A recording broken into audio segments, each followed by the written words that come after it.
On January 19th, 2025, the news agency Reuters published an article describing the content of a leaked diplomatic memo sent from Andreas Michaelis, the German ambassador to the United States, to the German government in Berlin. The briefing document, signed 4 days prior, aims at helping the German government assess the incoming administration and their political goals, domestically and abroad. It carries the title, Trump's Leeway to Redefine the Constitutional Order. In it, the ambassador warns Trump's agenda will bring about, quote, a redefinition of the constitutional order, maximum concentration of power with the president at the expense of Congress and the federal states. Listing the options the Trump administration has to push their agenda onto the state governments, the ambassador says even military deployment within the country for police activities would be possible in the event of declared insurrection or invasion. With the nomination of a highly loyal DOJ leadership, the threatened dismissal of allegedly disloyal prosecutors and employees, and the unusual replacement of the FBI director with a deep state opponent, T ensures that investigative discretion is exercised as much as possible in favor of his goals and person. Freedom of speech applies above all to the MAGA word, and T and Musk are already taking action against critics and non-cooperating media companies. One is using lawsuits, threatening criminal prosecution and license revocation. The other is having algorithms manipulated and accounts blocked. Basic democratic principles and checks and balances will be largely undermined. The legislature, law enforcement, and media will be robbed of their independence and misused as a political arm. Big tech will be given co-governing power. Hello everyone.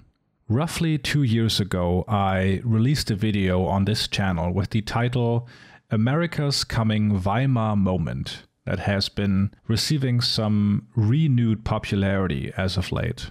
The video aimed at answering a question I receive a lot because of my podcast on the Weimar era. That question being if the turbulent interwar years that ended with the rise of the Third Reich are comparable to the contemporary United States. And drawing this comparison is a cliche at this point, but I don't mind because I'm not too good for cliches, and I do believe there are some valuable lessons to be learned. My answer to that question was basically that while the periods are very different and it's not always helpful to match the current moment onto the past, that the United States was chugging along a trajectory towards that in-between space that Germany spent years in, where democracy was functionally dead, but the country wasn't a fascist dictatorship either. And key to understanding how democracies give way to whatever comes after is that it's never a single event that you can point to, but a slow-moving process. When I made that video, the United States Supreme Court had just overturned Roe v. Wade, and the fear at the time was that a right-wing judiciary would weaken American democracy permanently. Never could I have guessed that now, 2 years later, the state of American democracy would be so much worse that the judiciary is looked towards as a chance to halt or at least slow the advance of the current assault on democracy and government. I started this channel in 2016, so I was fully tuned in when the first Trump presidency came around. And a huge difference between Trump 1 and Trump 2 is the breakneck speed at which everything is happening. In the first Trump term, you had scandals, you had actions by the government that were unconstitutional, but I always felt like I had a sense of what was currently being fought over. But this time around, it feels like you're hearing about one thing, and as soon as you have a grasp of the issue, 5 other outrageous things have already happened in the meantime. It's very disorienting and makes it much more difficult to gain an understanding of what the Trump administration is doing at any given moment. It's also more difficult to mount opposition on one issue because creating a political narrative and letting it spread through the media takes time. If this feeling of disorientation sounds familiar to you, I can assure you that it's not you getting too old to keep up with what's going on or being too young to understand it. It's a conscious effort. Here is Steve Bannon in a 2019 interview with PBS talking about this effort in regards to the media. Because they're dumb and they're lazy, they can only focus on one thing at a time. And all we have to do is flood the zone. Every day we hit them with 3 things. They'll bite on one and we'll get all of our stuff done. Bang, bang, bang. These guys will never be able to recover. But we've got to start with muzzle velocity. So it's got to start and it's got to hammer. Donald Trump was inaugurated on January 20th of 2025. By the end of that month, that's 11 days, he had signed 46 executive orders. This is about how many Trump had signed in a whole year during his first term. So the sense of disorientation is not a byproduct of how crazy US politics are at the moment, but the goal. Its aim is to knock the opposition of the Trump administration, which aren't just Democrats, but civil society, off balance to make resistance difficult to form. I even felt this during the writing of this video, because in even making a video like this, you are bound to leave out or not touch upon topics that are crucial. Nonetheless, this video is an attempt to kind of anchor you and me, tune out the noise, and try to understand the mess we're in. Apart from the speed of which everything is happening, another critical difference between Trump 1 and Trump 2 is the approach. Because during Trump's first term, you had numerous government actions that were later deemed unconstitutional by the courts. The first 2 versions of the travel ban, for instance, were struck down for violating religious freedom, which is guaranteed by the Constitution. The government cannot infringe on rights given by the Constitution. That's the idea, at least. And you can make the argument that something like the travel ban is constitutional or revise it, which the Trump administration did during his first term. But this argument over whether something is constitutional or not assumes a shared understanding that a president should be bound by the Constitution, something that has been completely thrown out the window during Trump's current term. Here is what Jamelle Bouie writes on this in the New York Times. The new president has, in just the first 2 months of his second term, performed a number of illegal and unconstitutional acts. But the defining attribute of his administration thus far is its anti-constitutional orientation. Both of its most aggressive and far-reaching efforts, the impoundment of billions of dollars in congressionally authorized spending and the attempt to realize the president's promise of mass deportation, rest on fundamentally anti-constitutional assertions of executive authority. In other words, the Trump administration has moved on from claiming that it is playing by the rules in their understanding of them to openly saying the rules don't apply to the president. So what we see now is an administration that feels it is completely unbound by any constraints of law or separation of power. And that is usually a canary in the coal mine moment, an outright rejection of legal constraints compared to the argument that you're operating within those constraints. There is a word for this type of government, by the way, in which the sole law-making authority is vested in a single person or leader, in other words. Anyway, when I started writing out this script, this section was called Canaries in the Coal Mine, pointing to some worrying developments, but that metaphor doesn't really work anymore. The canary in the metaphor is supposed to be an early indicator of danger. At this point, it's like you get to the mine and it's just bursting at the seams with dead canaries. There's no foreboding, there is no historical parallel educating us about the danger that might come. We are in the middle of that historic moment for the United States. Let's pick up some of those dead canaries to illustrate my argument here. Since March 2025, the Trump administration has deported over 200 people to a maximum security prison in El Salvador. The justification, which I don't want to spend too much time on, is that these are members of a nation that has declared war on the US government or which perpetuates attempts or threatens an invasion or predatory incursion. Keep the word invasion in mind here for me, please. Now, those deported were not convicted of anything under this supposed justification, and as such are not serving a prison sentence in El Salvador. If they were, it would mean their sentence would have an end. But for all we know, the Trump administration plans to keep them there indefinitely. Likewise, there were no prior hearings to these deportations or any chance for these men to prove that they are not part of a violent gang, as the government alleges. And you might think that this is a somewhat odd justification for deporting someone because being in a gang is itself not a crime. But to engage on that point of the discussion is a pure waste of time, and I'll get to why in a second. Even more odd might seem that, according to a New York Times investigation, most of the deported men don't even have a criminal record apart from immigration offenses in the US or anywhere else in the region, and very few have any kind of documented links to gangs. Among them was, as far as we know, at least one man who was in the United States legally, had no criminal record, and was literally snatched off the street and flown to El Salvador.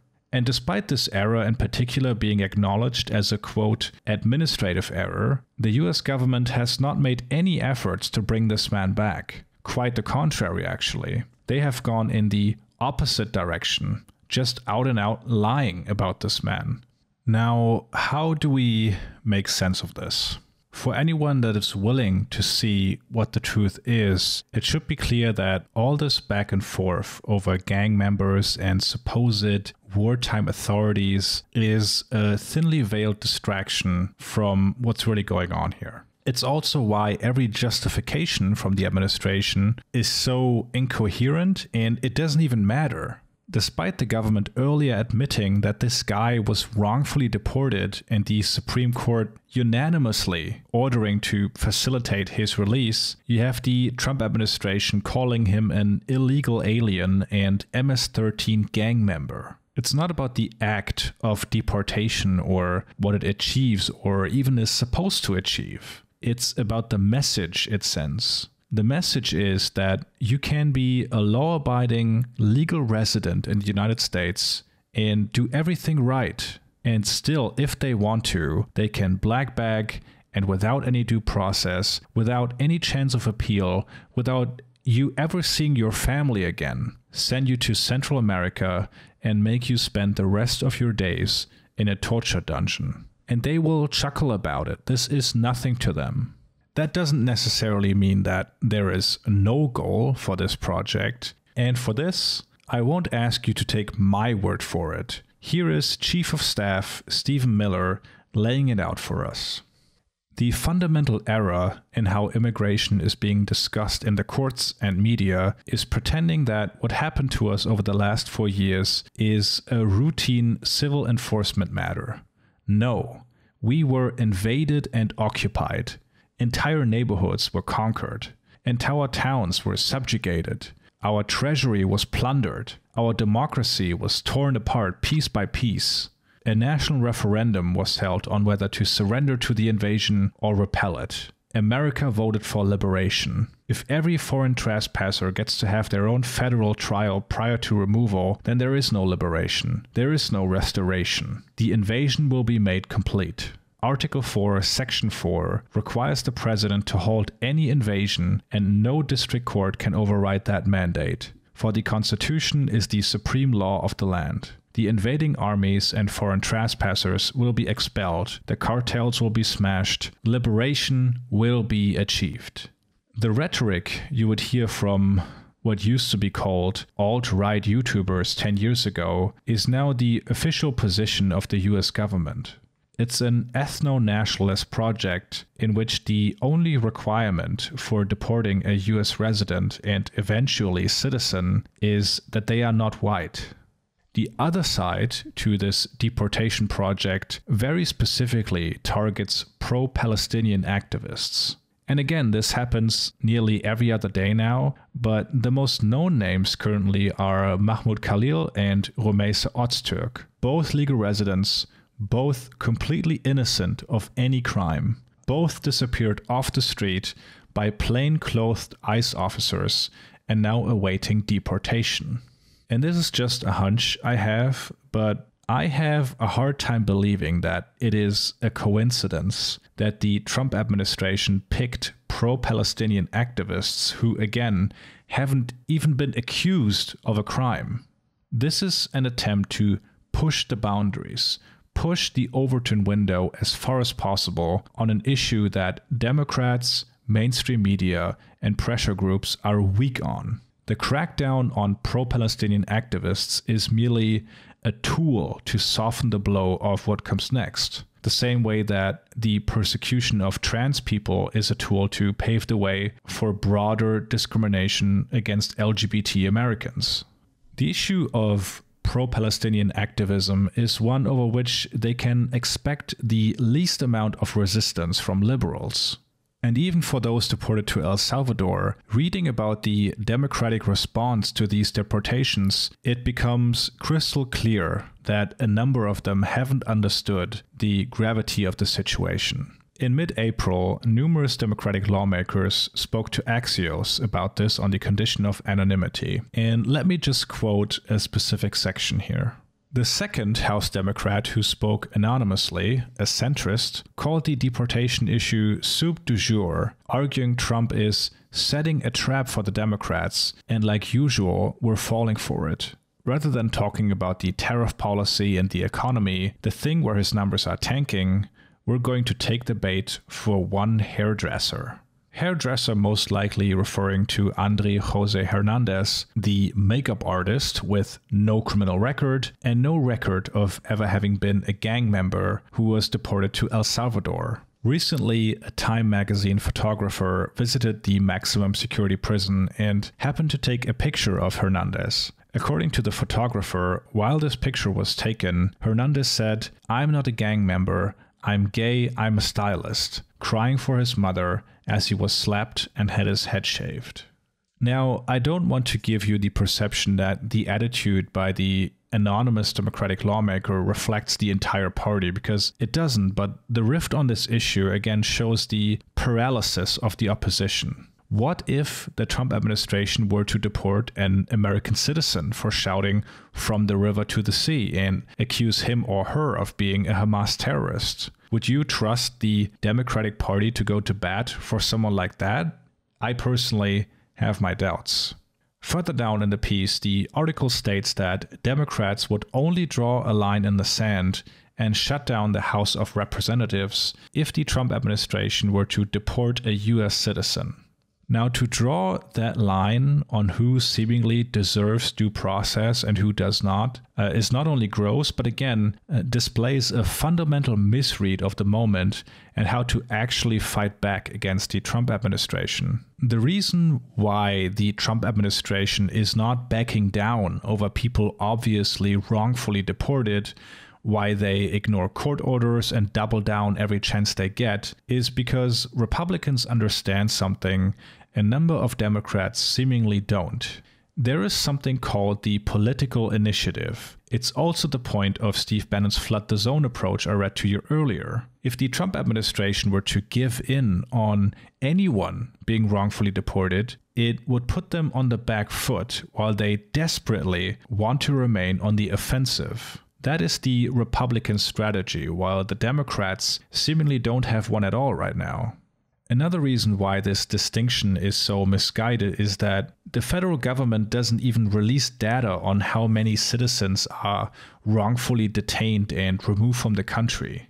An investigation by the Washington Post has determined that right now, as far as we know, over a dozen US citizens have already been deported. This article is from May 3rd, and let me just read to you a short section from it. Last week, 3 children who are US citizens, aged 2, 4, and 7, were removed to Honduras along with their undocumented mothers, according to attorneys and court records. One child, a 4-year-old boy with stage 4 cancer, was sent without medication or access to his doctors. Both families were detained at routine immigration check-ins in New Orleans, denied communication with attorneys or family members, and placed on a flight to Honduras the following morning, the Post reported. Now this might change, but during the time of researching this video, writing the script, recording the audio and putting everything together, I haven't seen much talk about the Democrats shutting down the House of Representatives over the deportations. I'll come around to why this is so frustrating to me later, but what I am hearing, or reading, is talk about Democrats shutting down the House over DOGE. And we'll see if that turns into anything, but it also brings me to the second front that the Republicans have opened in their attack on American democracy, and that is the literal destruction of the American government. Because it's not just the executive that is moving at a rapid pace. Elon Musk's Doge is moving at a similar speed, dismantling everything they can on the way. I don't want to get too deep into the history of this department named after a 12-year-old meme, but even before Trump took office, it was clear that Elon Musk's plan to reduce supposed government waste either wasn't the actual goal, or that he and his cohorts lacked even the most basic understanding of government spending. As early as October 2024, Musk publicly declared that it should be possible for him to cut, quote, at least $2 trillion, later reducing that estimate to $1 trillion of the US federal budget, and then again to $150 billion. Merely looking at the numbers without giving it a 5-second pause to think, it seems like something that should be doable. US federal budget in 2023 was $6.4 trillion. Surely reducing that by 1 can't be that hard if you're committed to ruthless cuts. Here is where the reality check comes in though. Those $6.4 trillion are basically split up into 3 categories. Mandatory spending, which you cannot cut because this part of the budget has been allocated by Congress for things like social programs, and to make any changes to this part of the budget requires a majority in Congress to change the laws that this money is allocated for in the future. So there's no real room for cuts here. The second category of the US federal budget is interest payments, which you also cannot cut, which leaves us with the third category of optional spending. Here you have defense, administrative costs, transportation, etc.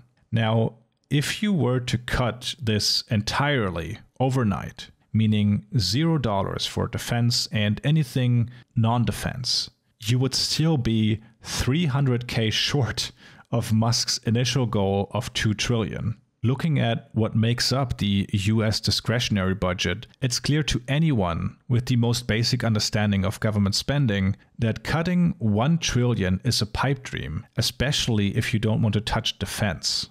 Not to mention that the stated aim was to cut waste and fraud, not just cut funds.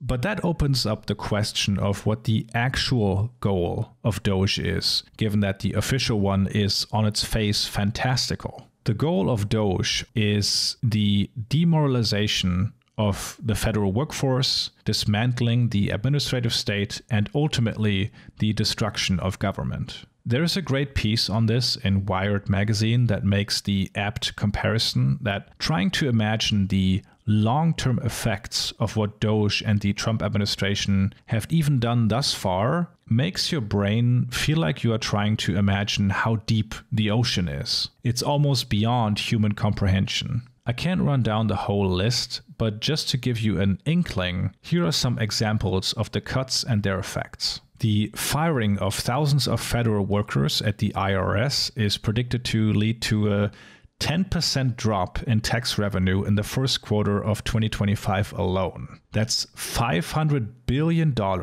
roughly 2/3 of the defense budget, less for schools, infrastructure, etc. They cut roughly a quarter of the Health and Human Services workforce. This will affect disease control and occupational safety and health. This goes hand in hand with a 44% budget cut for the Center for Disease Control and Prevention. This will make the US less able to respond to the next pandemic, among other things. Nearly $1 billion was cut from education research. This effectively ends any kind of data collection on what affects kids' performance in schools, including removing digital tools from classrooms that have already been issued. Trump has also issued an executive order instructing the education secretary to take all necessary steps to facilitate the closure of the Department of Education and return authority over education to the states and local communities. In effect, this means the destruction of public schools in low-income areas, as the federal government sends money to public schools that have many low-income students and students with disabilities. The fallout of the destruction of USAID could fill an encyclopedia, but I'll give you a couple of examples. In Sudan, USAID contributed 44% of the humanitarian assistance before being shut down. This means that all across the country, food kitchens had to close down, leaving millions at the risk of starvation and preventable illness. In South Africa, the now missing funds are estimated to lead to the death of up to 500,000 people over the next decade. In the United States, the medical trials funded by USAID had to be stopped, leaving thousands without medication and with medical devices in their bodies that are now no longer monitored or cared for. And I'm no fan of a lot of stuff USAID does, but this is something that has to be opposed on principle. DOGE also stopped all work at the Consumer Financial Protection Bureau, which has been established after the 2008 financial crisis, and whose job it is to take the big financial institutions who cheat consumers to court. In doing so, it has returned roughly $21 billion to consumers since its inception. With this, Musk destroyed the law enforcement agency that would monitor financial transactions on X. On housing, rental assistance is cut by $26 billion, heating assistance for low-income households cut by $4 billion, affordable housing resources cut by $1.2 billion, and the list goes on. This will devastate public housing in the United States, including housing for people with disabilities, the elderly, and together with the cuts, the administration budget would halt any rental assistance to able-bodied adults for 2 years.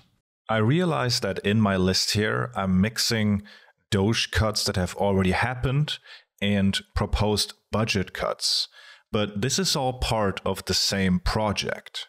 Under the new spending bill, the EPA's budget would be cut by over 50%. Recently, the EPA announced the rollback of over 30 regulations limiting air pollution from cars and power plants, restrictions on the emissions of mercury, and clean water protections for rivers and streams. The EPA estimated that these regulations being in place would save roughly 200,000 Americans dying of heart, respiratory, and otherwise preventable illnesses over the next 25 years. And these are just deaths, not to mention the amount of non-lethal health problems that will undoubtedly arise from this. The same analysis predicts roughly 100 million asthma attacks more by 2050 in the US alone, and 20,000 emergency room visits for cardiovascular problems. At the same time, the administration is quietly moving to get rid of the bans on forever chemicals and invited companies to email the government to get exemptions to pollute as much as they want. Luckily, there are parts of the government that aren't as easy to dismantle, like Medicare, for instance, a program that keeps 2/3 of all elderly Americans out of poverty. But you don't have to dismantle it to make it not functioning if you fire a significant amount of the people working there. This far, the Trump administration has tried to push out roughly 100,000 federal workers. And with those workers leaving, the institutions they work for will lose an enormous amount of knowledge that is needed to keep the basic government services running. I cannot understate how what I listed here is just the tip of the iceberg. The fallout of this onslaught on the administrative state will echo through generations. This is the two-pronged attack on American democracy we are witnessing right now. What's so paradoxical about this attack is that on the one side, we see a strong state when it comes to the crackdown on civil liberties and disappearing people off the street. On the other side, we see the utter destruction of everything else the state can do. In the past, I was always hesitant on my channel to use the term fascist, partially because I feel like we have an instinctive rejection for that term. The bar for it is set so high that even the fascist regimes of yesterday might not even clear it until they reach their final form in the World War. And on some level, I believe this comes from what the consequence would be from accepting that label. If the United States has a fascist government, what does that mean for me? It's something very uncomfortable to have that historic responsibility thrust upon you. Living in a democracy doesn't require any responsibility, basically. That might be why it's far less controversial to say that the United States 100 years ago, France, the Federal Republic of Germany, and South Korea, all are democracies, even though their political systems are so vastly different that a single descriptor doesn't really do them justice. So you wouldn't expect American fascism to look like German fascism, given the massively different circumstances between both countries and time periods. And a great example of this is the concept of the worker. German fascism was unable to conquer the laboring classes. They were something that had to be destroyed or subjugated given their socialist convictions. In the United States currently, the lines are drawn at different spots, and this is something historian Enzo Traverso wrote on in his text, Post-Fascism, Fascism as a Transhistorical Concept. The radical right claims the classic populist paradigm of the good people opposed to the corrupted elites, but has significantly reformulated it. In the past, the good people meant an ethnically homogeneous rural community opposed to the dangerous classes of the big cities. After the end of communism, a defeated working class struck by deindustrialization has been reintegrated in this virtuous national community. The bad people of post-fascist imagination, immigrants, Muslims, and blacks of the suburbs, veiled women, junkies, and marginal men, are merged with the leisure classes that adopt liberated customs, feminists, LGBTQ, anti-racist, ecologists, and defenders of immigrant rights. On the opposite spectrum, the good people are nationalist, anti-feminist, homophobic, xenophobic, and nourish a clear hostility towards ecology, modern arts, and intellectualism. As Holocaust survivor Primo Levi put it a little bit more succinctly in 1974, every era has its own fascism. But no matter the era, fascism is anti-democracy. And what is obvious to anyone willing to see is that what we are currently seeing in the United States is an attempt to destroy American democracy and the idea of a government that can do anything besides locking you up, kill people overseas, and help corporations and billionaires make as much money as possible. And even though the situations are so vastly different, we can look to other moments in history where there was also an attempt to destroy democracy from the right and draw our conclusions. Here's where we come full circle to the question of America's Weimar moment and whether it's here now. To me, that answer is yes, although not in a way you might think. Looking at Weimar Germany, there were dozens of moments where it could have gone another way. Even in January 1933, the rise of the Third Reich was by no means set in stone. There were so many chances to strengthen and save German democracy that were, for some reason or another, not taken up. German democracy died slowly of 1,000 little cuts rather than some big killing blow. This is also why the passivity I talked about earlier is so frustrating to watch. Each small compromise makes the next slightly larger one seem more acceptable, gradually shifting the boundaries of what is considered tolerable. Reading about the Weimar era for my podcast and going through all those situations where individuals and broader society failed to avert what was about to come, it is really striking that there seems to be one constant that almost all historians point to. A chance that was missed again and again and again, especially in the later years of the Republic. And if you take anything from this video, please let it be this.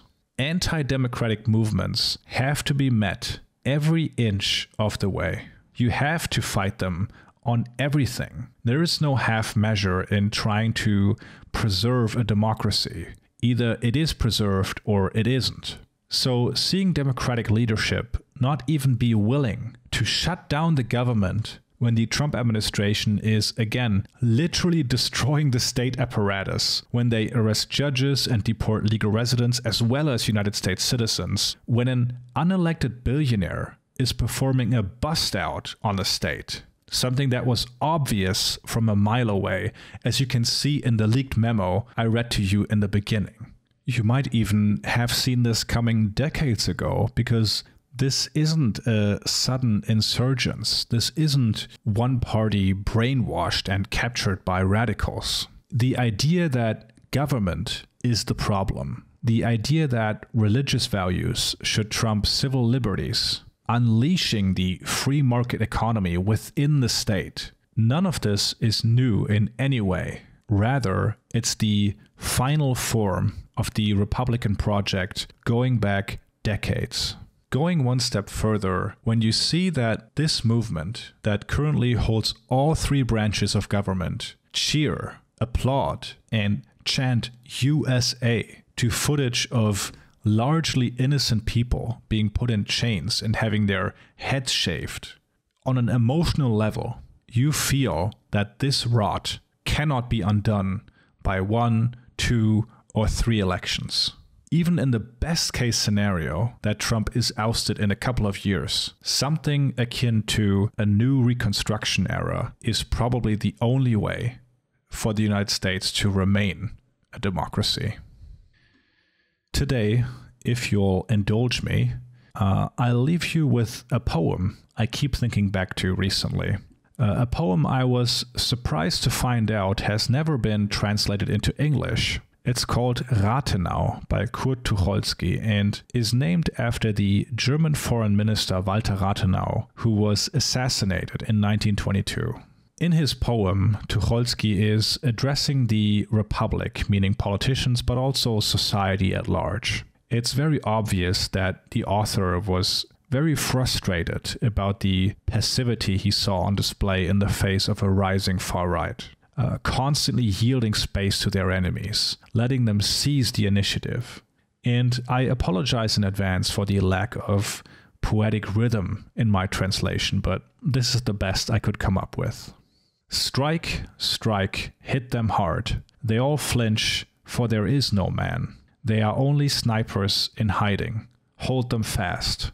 Your house will burn if you let it smolder now. Tear apart the noose of paragraphs. Don't fall into it. You must succeed. 4 years of slaughter, that is, God knows, enough. You stand before your final breath. Show what you are. Judge yourself. Die or fight. There is no third choice.